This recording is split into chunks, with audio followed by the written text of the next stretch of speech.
Hi everyone, how you guys doing? Um, it's good to have you back.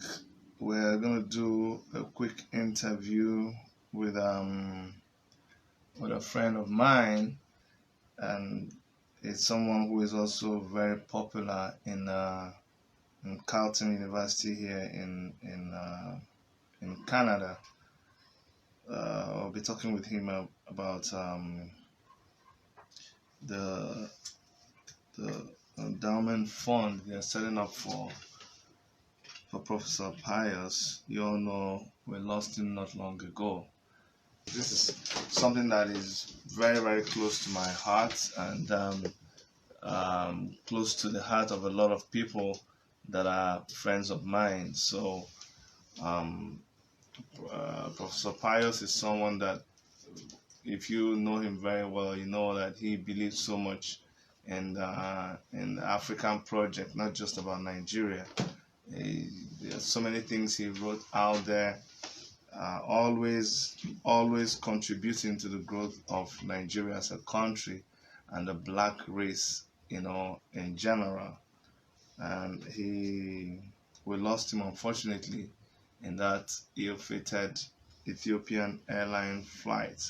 Since then, a lot of people have been busy, behind the scene doing some things to immortalize his name. And we just felt it is important that we keep such spirits alive. People like him who contributed so much to the development of our country, Nigeria, and to the development of Africa through his works and his research, and also humanity as a whole. Because Professor Pius was not someone who discriminated. He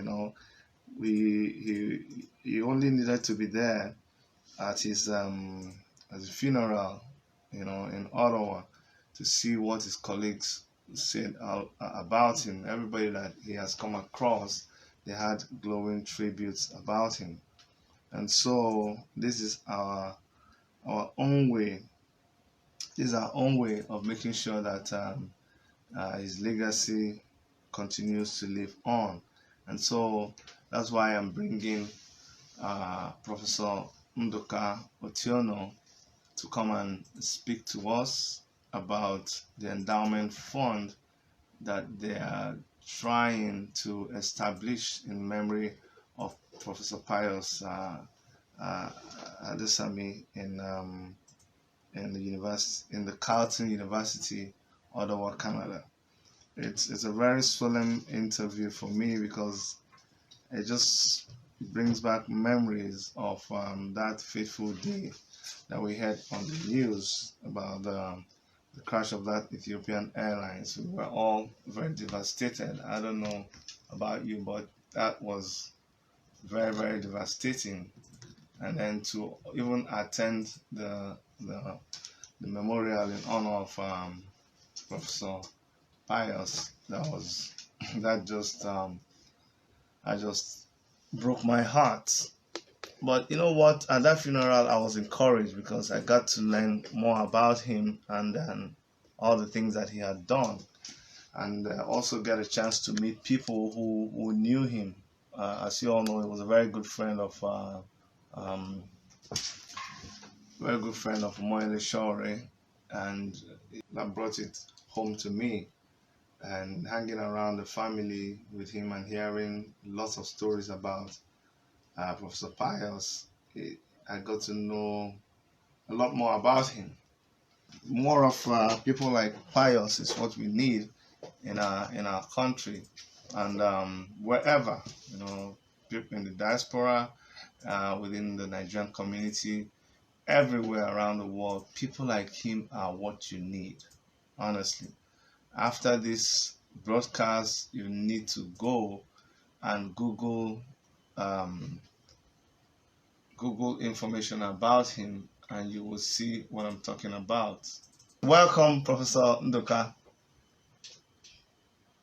Thank you very much. Thanks for having me. It's I really must thank you for what you guys are doing. I mean, that's what we expect from our society, and that's what we expect from progressive people. So when I saw it pop up on your page that there was an endowment fund in memory of Professor Pius. I was really thrilled about it, and I sought to reach out to you, and I really want to thank you for accepting to come and speak to us about it. But let me go back for those who don't know you and kind of get people to know who you are. So who is Professor Nduka? From Delta State in Nigeria, Ogwashiku, and I used to be a journalist in Nigeria. Then I moved over to Canada, and now I teach in the Institute of African Studies at Carleton University in Ottawa, which is the capital of Canada. And then, so besides being a professor, I also write creative writing. I write poetry and fiction. And then I'm engaged in the community in different ways, volunteering as much as possible to help build a better community. Awesome, awesome. Tell me your relationship with Professor Pius Adesanmi. Pius had been my very good friend for quite a long time, for over 25 years. We first met at the University of Ibadan when I had finished and he had come in to do his master's. And during those days, and I think to some extent now, the University of Ibadan, had been a hub, for intellectual discourses and for literary advancement in Nigeria. So within a short while, he became part of that circle of writers, at the University of Ibadan. And we had a number of other people, other writers at that time who were still, within the community. And Pius and I hit it off, became very good friends. We used to meet at a place called Crowder Lane, where there was the director of the Institute of the French Institute of Africa, IFRA. I can't pronounce it completely now. So the institute with George Hero was the director of the French Institute, and then his place became something of a meeting point for us, where we had literary soirees, and Pius, featured prominently there. Then within the period, I was working as a journalist in Lagos, but I used to go frequently to Ibadan. And then at some point, we also moved. My wife was transferred to Ibadan as the branch operations manager of one of the new banks back then. So we lived in Bodija. And then, but that was at that point in time, Pius had left. And so I had maintained that communion with Ibadan even till now.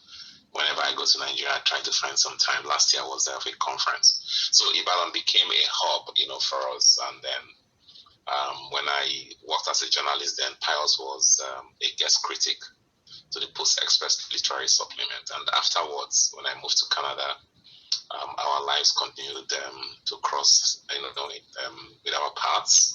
And then our friendship developed and actually deepened more when I joined Carleton University.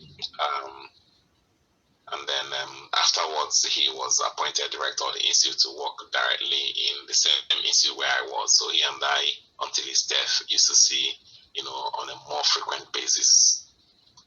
So I know members of his family in Nigeria and in Canada here. So that's pretty much in a nutshell what it is. So his loss or his death has been such a big blow to our communities in Nigeria and here. And I happen to be one person who straddles these communities, having come far back in time with him, and also having actively been involved in pursuing the same interests in academia, in literature, and also in public intellection. Yeah, thank you very much. Wow, that really shows you know him very well. The reason why I do this is I want to paint a picture of your relationship with him, because people would wonder why you of all people, but then now we know. But let me take you back a little bit. That morning when you heard the news about the crash, tell me, I know it's a very difficult place. It's a place you may not want to visit, frequently. But if you don't mind, I really want to go to that place with you that morning when you heard the news, or evening or night, whatever time it was. How did you feel? Well, that's a very, you're right in the way you have conceived it, because that's a journey that back in time that I hate to revisit. More so because having been one person who had granted so many media interviews, is like living the horrors all over again. And then I felt some relief, when this whole process has quietened down a bit, and not having to go through it again. It's been one of the worst mornings I have had in my adult life, waking up on a Sunday and then hearing about a crash. The opportunity of knowing somebody, not opportunity now because that's a damn way of looking at it, but the chances of knowing somebody who dies in a plane crash in a lifetime is not common. I'm sure, you would understand that. Yeah. Because a tiny percentage, in fact, you can live many lifetimes without knowing one person who has died in a plane crash. That's how rare plane crashes, especially commercial plane crashes, are. Yeah. And how much the chances of knowing somebody is. But at the same time, life is full of accidents and coincidences. And so you never know when it's going to cut so close. So for many of us, when we hear plane crashes, or that a plane crashed, that's milk of human kindness, that connection of your humanity, goes out to the scale of the tragedy, where you have hundreds of people dying in a single crash, as happens with a lot of commercial plane crashes. But then, it remains in the distance, as it were. But this was one, and I'd woken up that morning and gone through my morning routine. I'd had my coffee and was working in my study as I am here right now. And then I saw the news. My wife was still sleeping, and I just closed the computer and left, because it didn't look like it wasn't the best of ways to start a day. And then I go up to her and I tell her about it.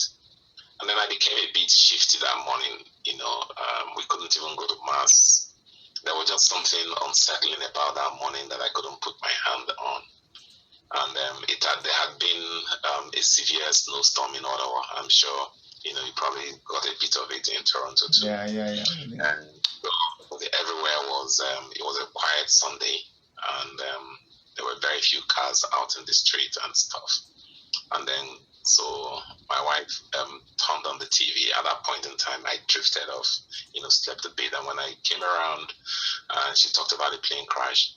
I didn't realize that right opposite to what I saw, was a plane crash. I read that the plane was traveling. So I actually started arguing with her, so there was a certain kind of instinctive denial of what had happened.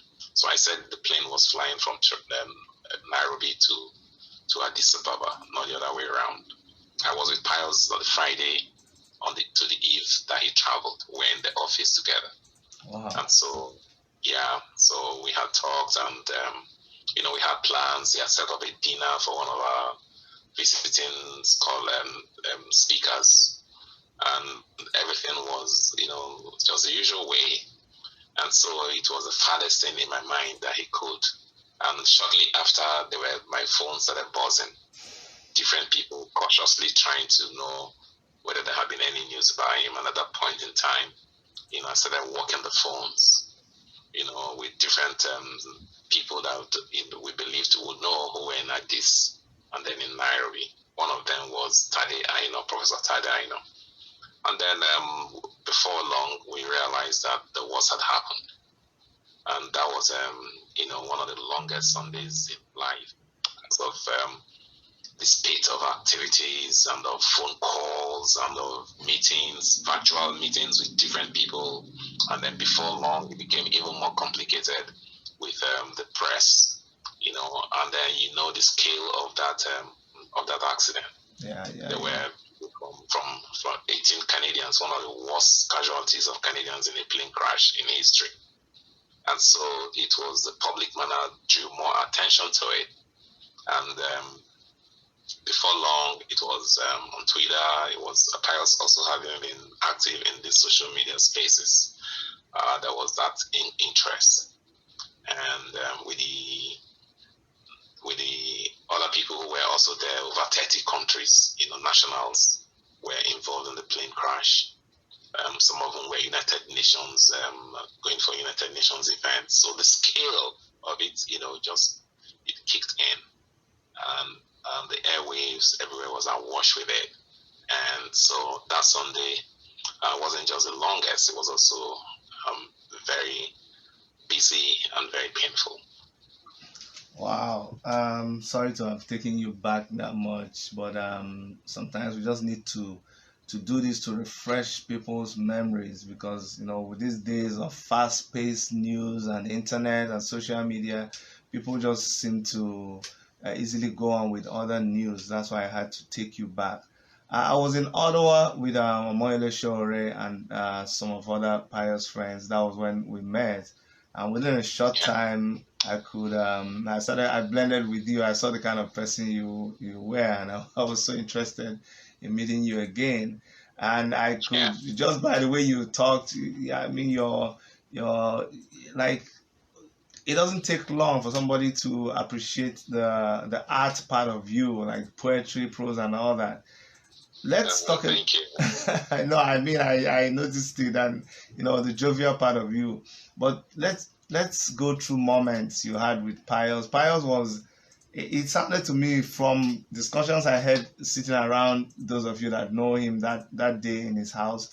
He was a very, very. It sounded like a very jovial person, a very naughty person, a very like he could yab so easily, and he was a fearless person too. So and he had the power of spoken word. He do you know all the many things I came to read about him was after his passing. I was beating myself left, right, and center. And like, where have I been? Where he just appeared, and that was like for everybody else. Where has this guy been all this while? So take us through moments with Pius, to really show the kind of person that he was. Well, I think you've captured some of it. Pius was I consider, I like to use the word ebullient. He was quite an ebullient personality. He was as full in character as his physical appearance was. He was a 6-footer. And so you couldn't miss him, and he was as dark as the night, so he also represented blackness. Yes. In terms of his complexion. Yeah. And Pius loved life and was not apologetic about it, and so he was rounded in many ways. It was only recently today that we're talking about. It's already 3 months since his passing, and it looks like it was only just a day ago. Yeah. And so he was capable of friendship and had a signature laughter. So he was so full of life and didn't have to in any way try to minimize it. And he was natural. He was authentic in the way he carried himself and the way he came across. Above all else, he was extremely intelligent, having made a first class in French at the University of Milan. Wow. And he was also humorous, and then moving ahead to do his master's and passing with distinction at the University of Ibadan and getting scholarship to University of British Columbia, where he did his PhD. And then moving on, having a stint in the United States and coming back. In a sense, our paths had become parallel in that my life had also gone through a similar structure coming from Ibadan to Canada. And Pius played a very big role in my relocating to Canada because he encouraged me a lot. Yeah. So, and then, I finished and had to go to the US. He went to the US after his PhD and came back to Canada and came to Ottawa, to Carleton. And that was exactly the same kind of trajectory. Yeah. And so here he had an amazing capacity for friendship and for reaching out, for connecting with people. Yeah. And I thought that was one of his biggest gifts. And when you use that term that Nigerians often abuse it by being detribalized, Pius's friendships were not guided by race, religion, caste, or any kind of ideologies.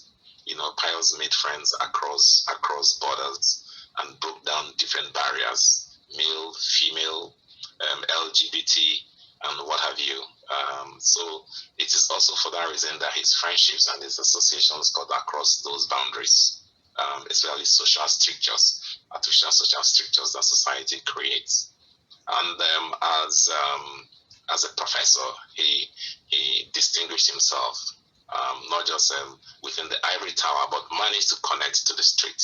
And I found this very interesting about Pius, because I remember way back at the University of Ibadan, I used to tease him because he would write them and show to me. And I had been tutored by the great Isidore Bewo, who had been my mentor at the University of Ibadan. He taught there, and had taken to liking me, and actually mentored me in a very fine sense of it. And he was my supervisor for my first degree, my honors essay, and my master's dissertation. And I remember those days, as undergraduate student and then as a master's student, how the comments he used to make on my essays. So I used to make that on Pius's essays when he wrote them. His pieces that he would write to me, and I would use expression like, Pius, this is odious, this is bombastic, So here was the guy who started out, within that kind of advanced French, abstract philosophy and reasoning and theorizing, to becoming, to acquiring the language of the street.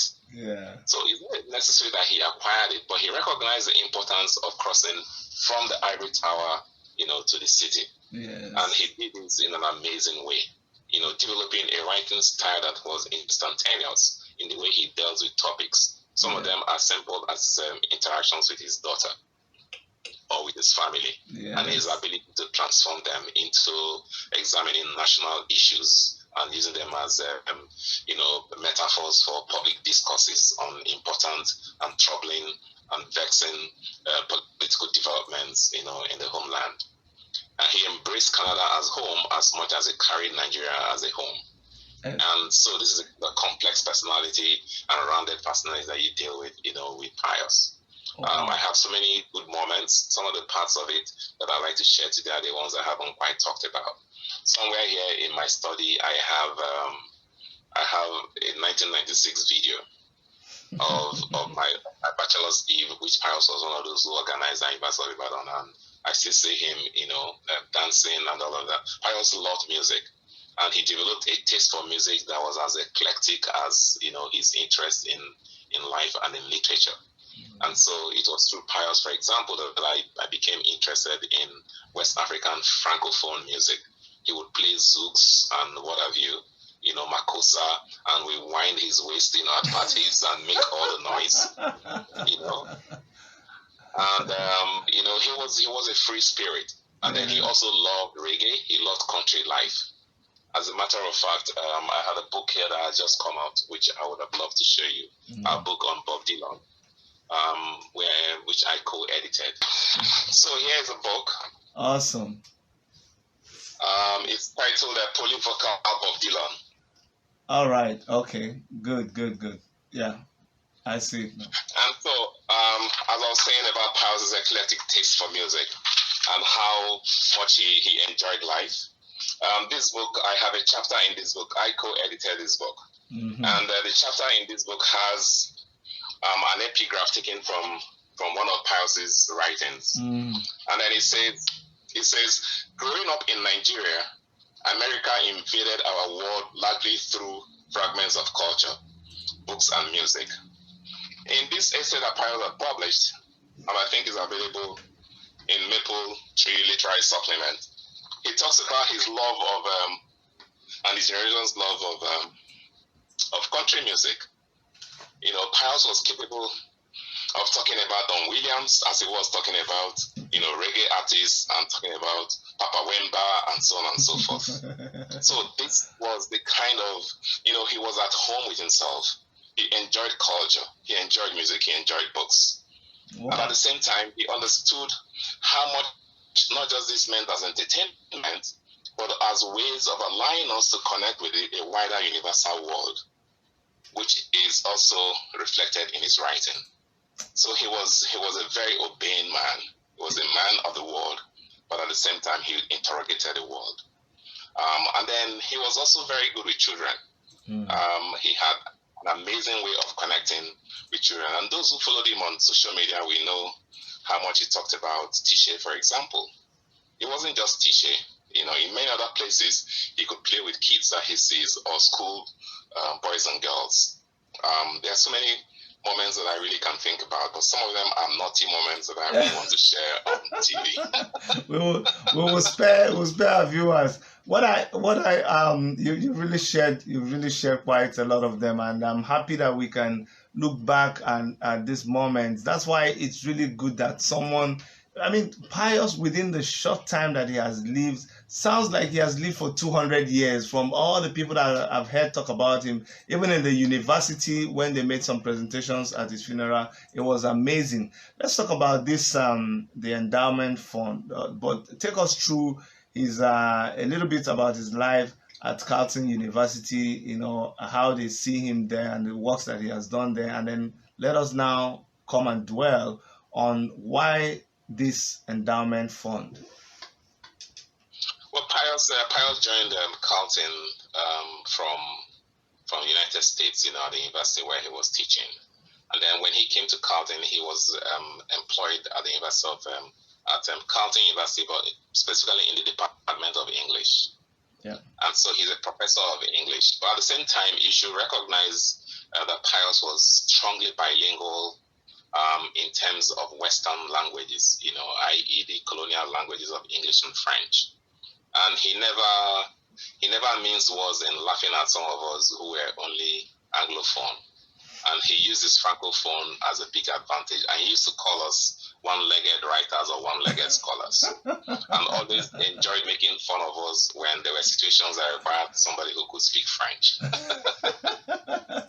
So he was capable of a lot of mischief, but good humor, as it were. And so in this, he was cross-appointed, of course, to the Institute of African Studies, and was here when the Institute of African Studies started. I think he joined Carleton around 2004, if my memory is correct.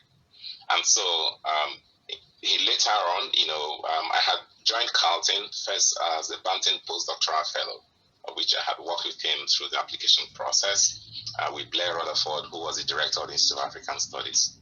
And after Blair, who was a founding director of the Institute of African Studies, the Institute of African Studies was founded in 2009.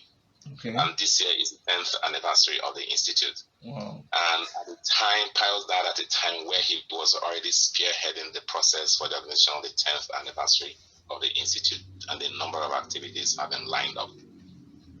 Regrettably and sadly, we will now be using this occasion of the Institute to also memorialize Pius. Wow. Because we have had to postpone, for example, the date for the events marking the Institute's 10th anniversary from October 2019 to March, largely because of Pius's demise. Yeah. And the need, not just to organize a befitting thing, but to get him also well integrated into the process of the celebration. Yeah.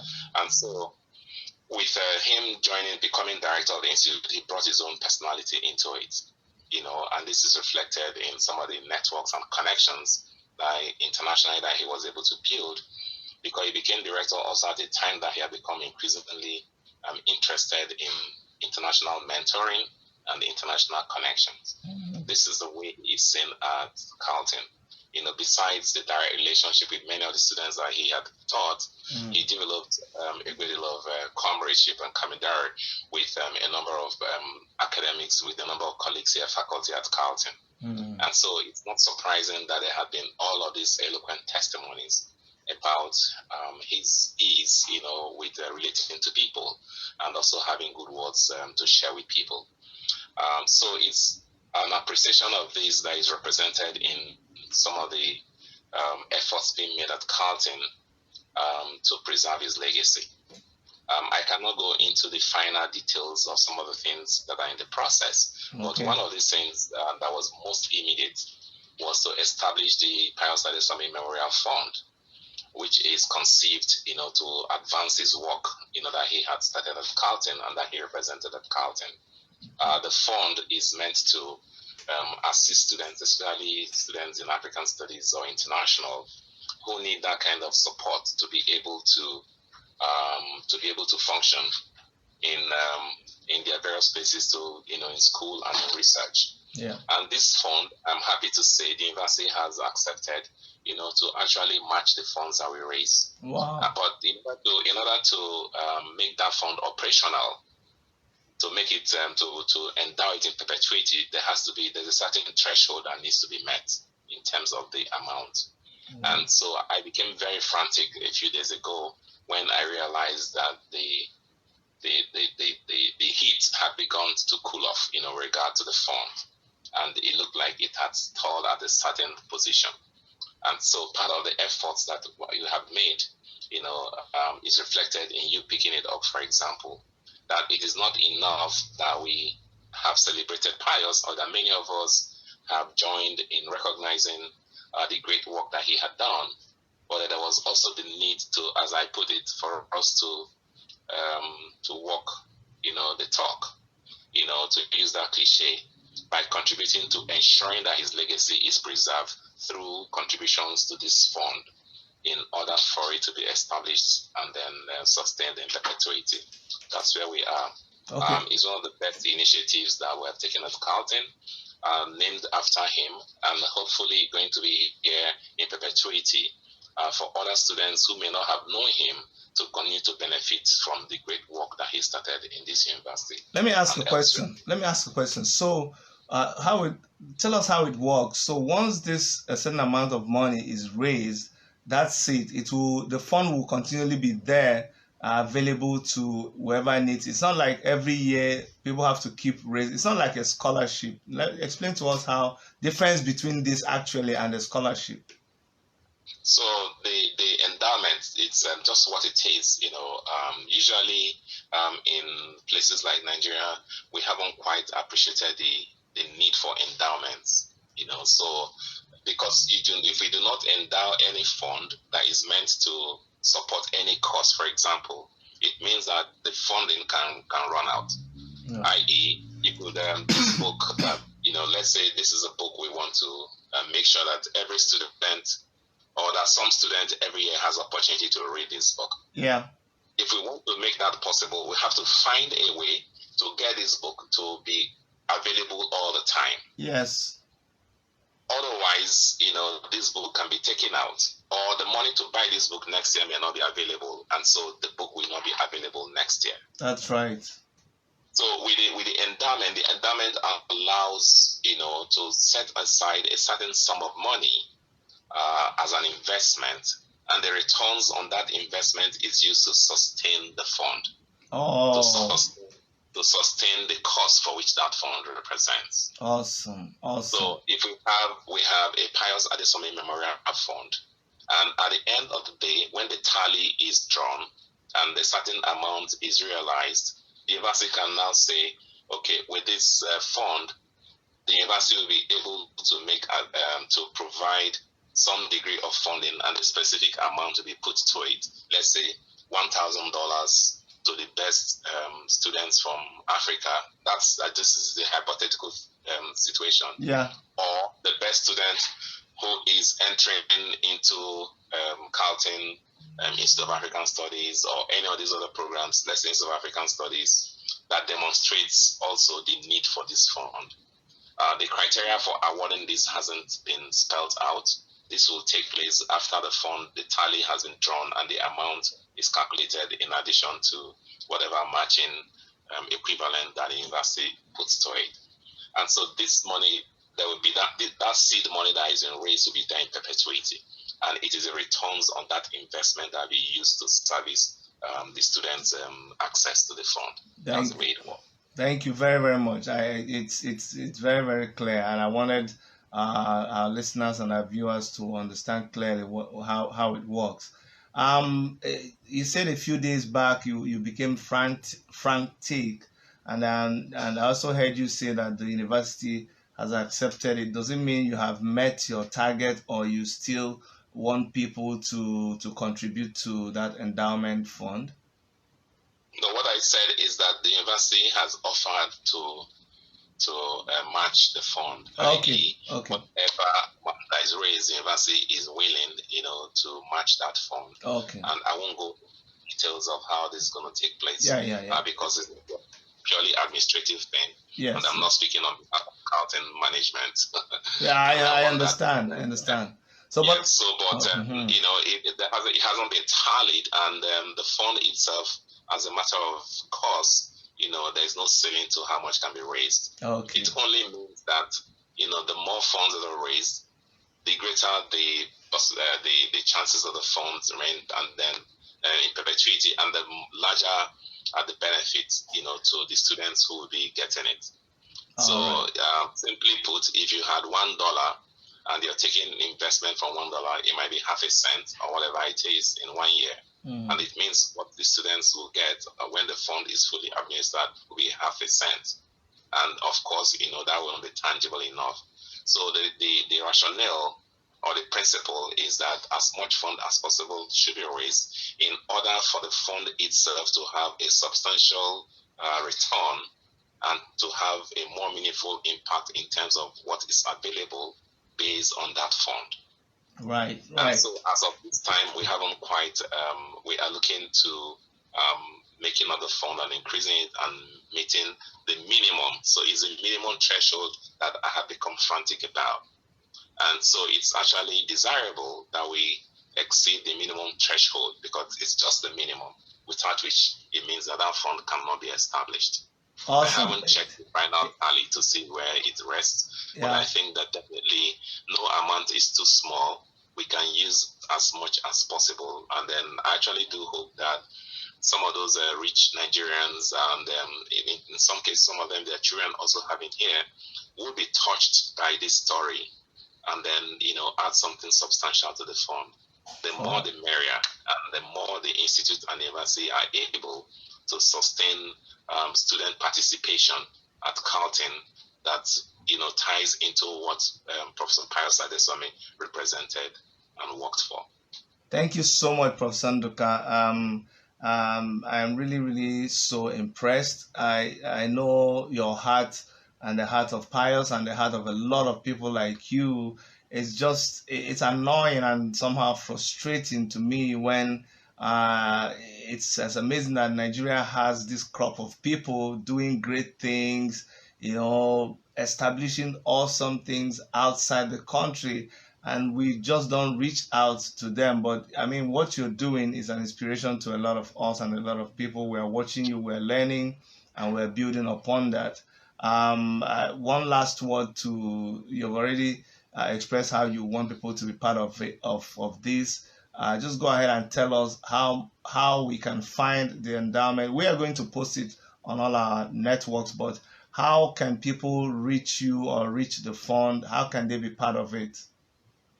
So I think that the easiest way is to Google Pius Adesanmi Memorial Fund, and that will take you to the Carleton Institute of African Studies Carleton University portal, where there is a link, for making a donation, and it's just that simple. You just click on that link, and it opens up to another platform where you can make the donation.